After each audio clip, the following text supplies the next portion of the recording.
जय हिंद, जय भारत। आज हम इस वीडियो में क्या पढ़ेंगे? हम पढ़ेंगे टैक्स इवेजन और टैक्स अवॉइडेंस में क्या अंतर है। अगर हम इंग्लिश भाषा में देखें, टैक्स इवेजन और टैक्स अवॉइडेंस हमें बिल्कुल ये सेम टू सेम लगते हैं, लेकिन इकोनॉमिक्स में अगर हम इनको देखें तो इनमें बहुत बड़ा अंतर है। आज की वीडियो में हमें बिल्कुल सिंपल भाषा में समझना है कि टैक्स इवेजन और टैक्स अवॉइडेंस में क्या अंतर होता है। चलिए सबसे पहले इनकी डेफिनेशन देख लेते हैं। डेफिनेशन से ही आपको समझ आ जाएगा कि इनमें क्या अंतर है। reducing tax liability by using such means which is illegal और reducing tax liability by using such means which do not violate the law।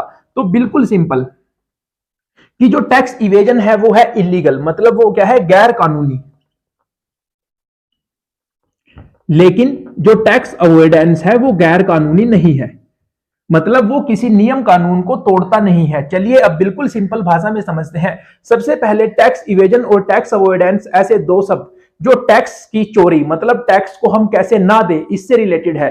Tax, बहुत से ऐसे लोग हैं जो टैक्स को बचाना चाहते हैं, बहुत से रास्ते ढूंढते रहते हैं कि टैक्स से कैसे बचा जाए, कैसे हम टैक्स से बच सके या कैसे हम कम से कम टैक्स दें, जो बहुत गलत है। आप सभी को टैक्स देना चाहिए। अगर आप लोग टैक्स नहीं देंगे तो सरकार का काम कैसे चलेगा?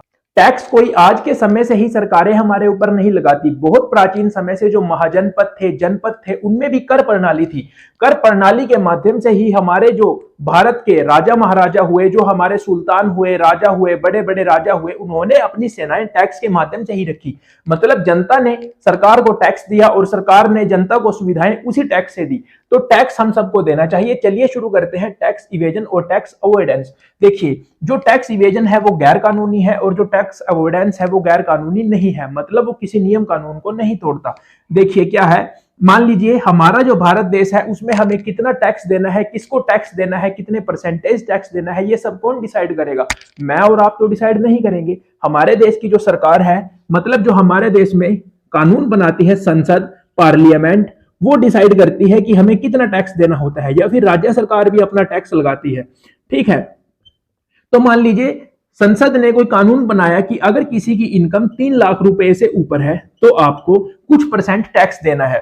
तो ये कानून बन गया, मतलब 3 लाख की लिमिट सेट कर दी गई कि अगर आपकी जो इनकम है वो 3 लाख से कम है तो आपको कोई टैक्स नहीं देना, लेकिन अगर 3 लाख से ऊपर आपकी इनकम है तो आपको टैक्स देना है सरकार को। तो अब जो लोग होते हैं वो क्या काम करते हैं? मान लीजिए मेरी इनकम 5 लाख रुपए है, तो मेरी तो 3 लाख से ऊपर हो गई, मेरे को देना पड़ता है टैक्स। तो मैं क्या काम करूंगा? किसी ना किसी इलीगल तरीके से अपनी इनकम को 5 लाख से 2,90,000 दिखाऊंगा अपने अकाउंट में, और बाकी 2,10,000 रुपए जो बचे वो अपने भाई के अकाउंट में दिखा दूंगा, किसी ना किसी गैर कानूनी तरीके से। ऐसे ही चलता है बहुत जगह पे, जो गलत है।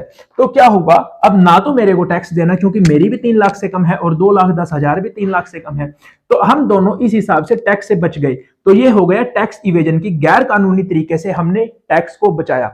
हमने, मतलब सरकार ने 3 लाख सेट की थी जो इनकम थी और हमारी इनकम थी 5 लाख, लेकिन मैं अपना टैक्स बचा गया। तो ये होता है जी टैक्स इवेजन।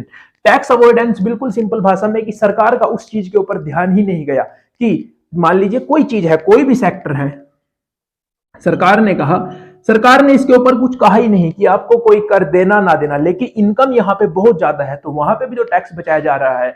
लेकिन हमारे देश में अगर उसके ऊपर कोई नियम कानून नहीं है तो आपको टैक्स देना ही नहीं है, तो वो हो गया टैक्स अवॉइडेंस कि टैक्स को हमने बचाया। देखिए टैक्स हमने यहाँ पे भी बचाया, टैक्स हमने यहाँ पे भी बचाया, लेकिन यहाँ पे गैर कानूनी तरीके से बचाया। लेकिन इसमें क्या होता है, सरकार ने इसके ऊपर कोई नियम कानून बनाया ही नहीं, तो उस हिसाब से हमने वहां पे भी टैक्स बचाया। तो ये फर्क हो गया कि ये गैर कानूनी है लेकिन ये गैर कानूनी नहीं है। टैक्स दोनों जगह बचाया जा रहा है, टैक्स इवेजन में भी, टैक्स अवॉइडेंस में भी।